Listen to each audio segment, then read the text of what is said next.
Polyphony Digital have remade numerous tracks over the years, but in recent times their reimagined versions of classic originals have gained a pretty bad reputation for missing the mark every single time. In this new mini-series, I'll be diving into the latest versions of iconic tracks in Gran Turismo 7 and comparing them to their original counterparts.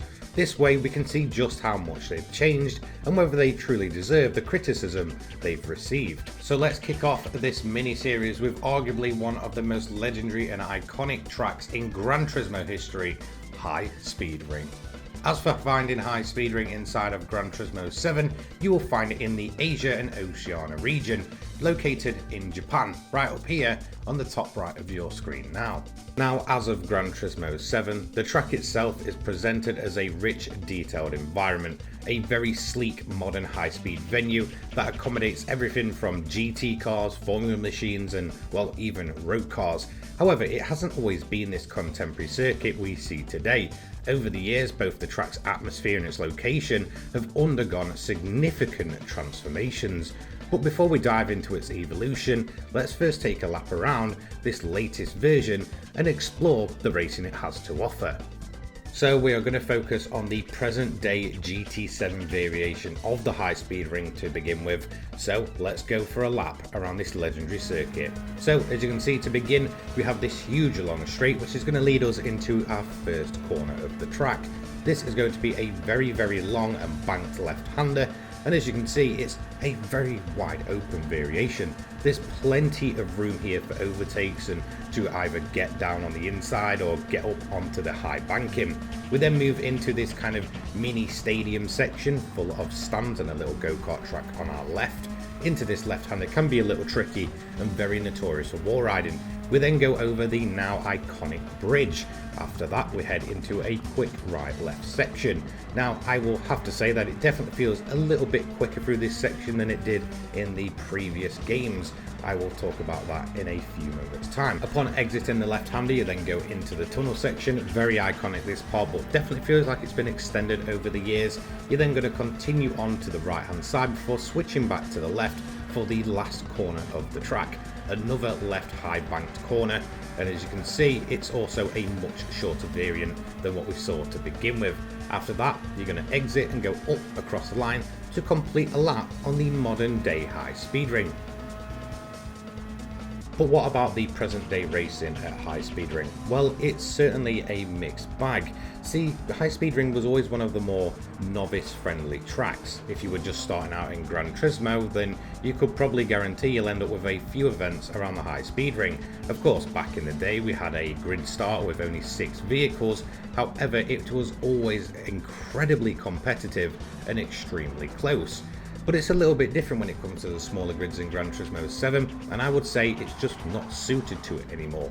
Whilst there is still a lot of beginner events hosted here, unfortunately they are just not that fun whatsoever, considering that we have to chase down the leader each and every single time. So again, if it was grid started and rubber banded like the previous games, it would be a lot more fun for the usually slower road going cars.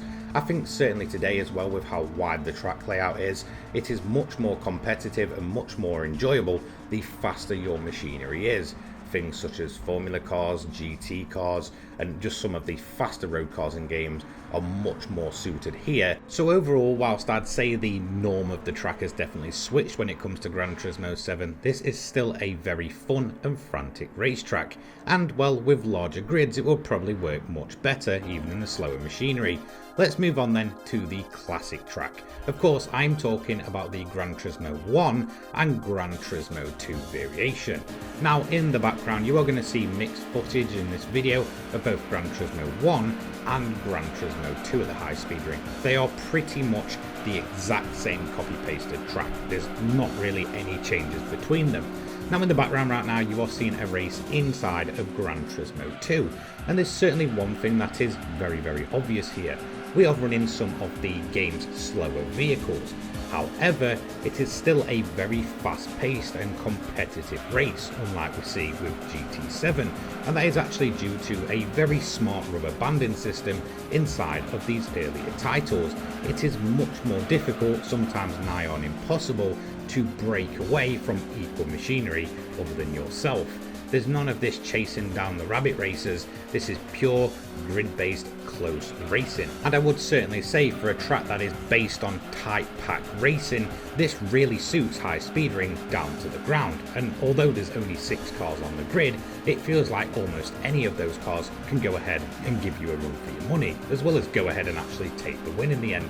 So for me, the earlier layout of high speed ring is certainly much more competitive than the present day. So really, no matter what kind of car you want to race around here, it's going to be very close and very fast and frantic racing. But what about the track layout itself? How does it differ from what we see in the modern day?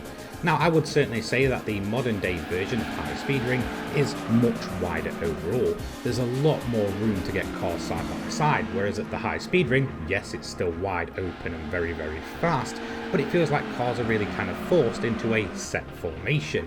Overall as well, it feels like there's camber on every single corner of this layout. It really does feel much more in depth and overall much more complex.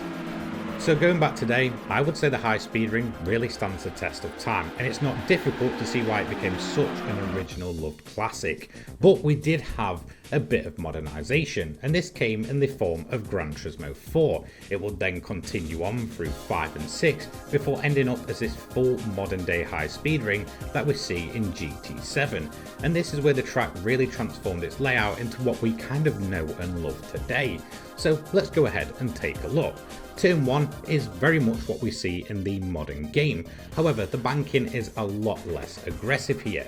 We then see through the midsection that we actually see the first inclusion of the iconic bridge, which would end up being absolutely massive by the time we get to the more modern iterations. We also see the section just after the bridge has definitely been flattened out a lot more. There's no really aggressive camber here, and it's also a much more wide open location before entering the tunnel, which has now received a little bit of an extension and seems to go on for a lot longer.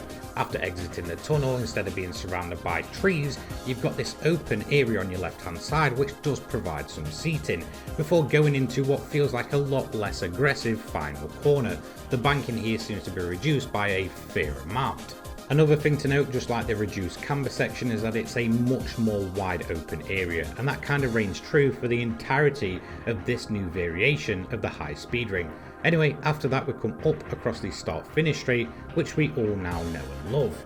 But really, what do I think about this version of GT4's high speed ring? Well, you're free to disagree with my opinion here, but the first time I ever tried Gran Turismo 4 and tested out the high speed ring, I absolutely hated this version of the high speed ring. I felt like it lost a lot of personality and almost became this track that was kind of just plopped in the middle of nowhere, and it lost a lot of its kind of high speed charm. However, I feel like over the years, with more evolutions to this specific layout of it, it's become a much better racetrack, and we see it hit its full potential in Gran Turismo 7, becoming this full-blown modern high-speed arena where almost anything goes. So for me, whilst I didn't like the version in Gran Turismo 4 and it has grown on me over the years, it certainly needed that push in the right direction. But what about a comparison of the old versus the new? Well, we're going to go back to the original now to see just how it was all the way back then and directly compare it to what we see in Gran Turismo 7 now. So here we are in Gran Turismo 1 with the original high speed ring. Now the first thing to notice is that it's just brimming to the max with a lot of colour, and there's also a huge crowd here, and whilst they are definitely just little pixels in the background, you can hear them cheering the cars on. There's also a lot of sponsorship boards here. Comparing this to Gran Turismo 7, we can see that it's become a lot less colourful and I guess in a sense a lot more bland. But when we compare the actual stadium section here, we can see that the grandstand is absolutely massive and really has received a pretty big modernisation. And it's the same for the pit lane. Whilst the original pit lane felt a lot more wide open and you just kind of drive in and drive off again, we see that it's really been built up inside of Gran Turismo 7 and feels like a true modern day setting for some real world racing. For me though, when it comes to the start finish straight, the original high speed ring will always reign supreme. It's just absolutely brimming to the max with personality. But what about turn 1 then? Well, one thing to note is that the banking here seems like it's absolutely massive. As you can see, it kind of comes out of absolutely nowhere. We also have this huge wooded area off to the left hand side. It's very enclosed, and we do also have a lot more grandstands around the top of the banking. But this is pretty much entirely overhauled when it comes to the more modern version in Gran Turismo 7. As you can see, where the wooded area is now pretty much just a full lake and dam section, which leads you out to the bridge. And on the right hand side, where we usually see the grandstands in the original, is now the sponsor boards, which seem to be absent from the start finish straight. We also see behind that, off in the distance, there's a huge wooded section, so it feels like they've kind of moved high speed ring a little bit to get it away from the wooded area. For me though, I definitely feel like they've kept that personality of the aggressive bank turn 1. However, I do feel that the banking just isn't as aggressive as Gran Turismo 1's. But back to Gran Turismo 1 then. On the left hand side, just after turn 1, we do have this yet more seated section, which is very enclosed. That's going to open up to a walled off new turn here. Now as you can see, once again, this is an example of the huge camber. Now this is one corner that has been made much more aggressive on the more modern variant, especially in Gran Turismo 7, where it pretty much carries you around it. However, when it comes to Gran Turismo 7, it's a lot different here. Again, it's much more wide open, but just off the wooded section is actually a mini go-kart track. And to the right hand side, where it will be walled off, again we have this huge stadium-like feature which basically surrounds the entirety of this very aggressive corner. And again, when I say aggressive, this is perhaps one of the most notorious corners in the entirety of Gran Turismo 7, thanks to the ability for players to wall ride and kind of get away with it. But definitely, for me, this is a much more better section than what we see in Gran Turismo 1.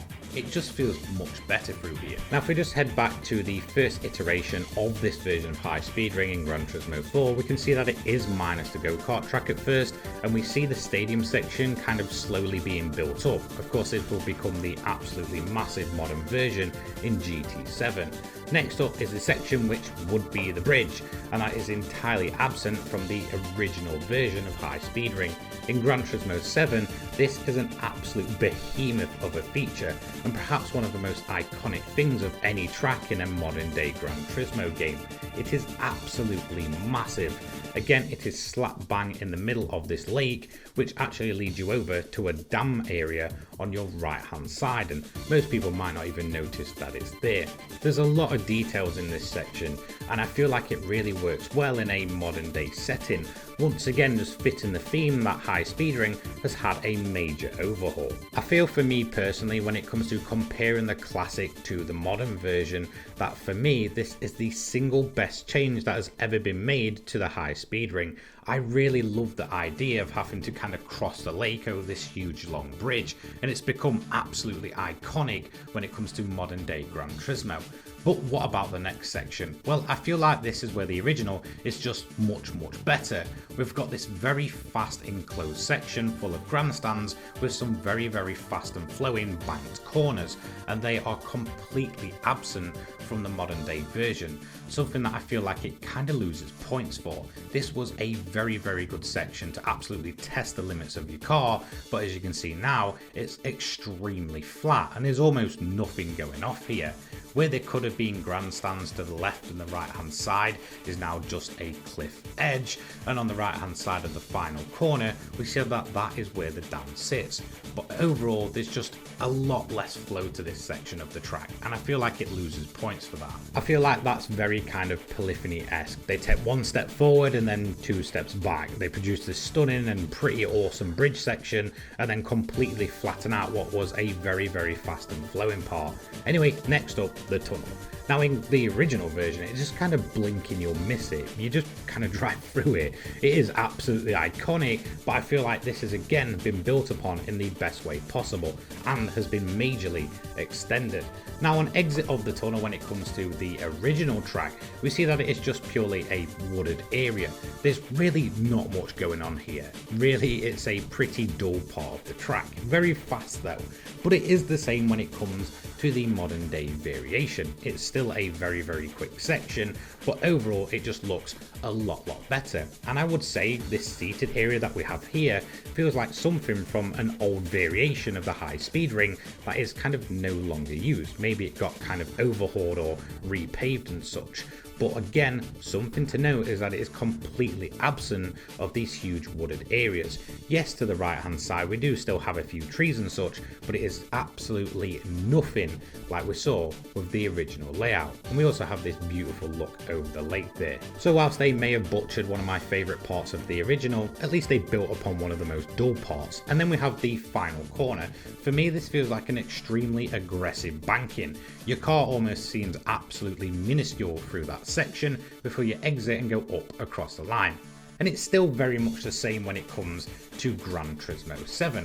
However, whilst it's still an extremely big banking, I feel like this section of the track has really been shortened over the years, and it doesn't once again feel as aggressive. However, it does have a lot more detail going on. We see some of the kind of trucks that go ahead and deliver the race cars to the track. We also have the main parking area for the track, and funnily enough, something that really kind of caught my eye there in the background was that there's a cow farm just off of High Speed Ring. I mean, it's probably the most random thing I think I've ever caught eye of at any of these tracks before. So for me, I feel like I prefer the track design of the original, but when it comes to the scenery, it's just no match for Gran Turismo 7. But what about my final thoughts? Did Polyphony butcher one of the most beloved original tracks of all time with High Speed Ring? I would have to say no. Although High Speed Ring has evolved significantly over the years, I believe the GT7 version might just be the best we've seen since that original layout from Gran Turismo 1 and Gran Turismo 2. It's a stunning modern overhaul of an iconic track, which for me builds upon the changes introduced within Gran Turismo 4 for the better. The track not only looks better than ever before, but it also delivers an incredible racing experience. Its fast flowing nature combined with new features like dynamic weather and a day-night cycle make for thrilling races across a variety of machines. While nothing can quite replace the charm of the original, this remake may be the ultimate version we've been waiting for. So, to finish off, long live the High Speed Ring.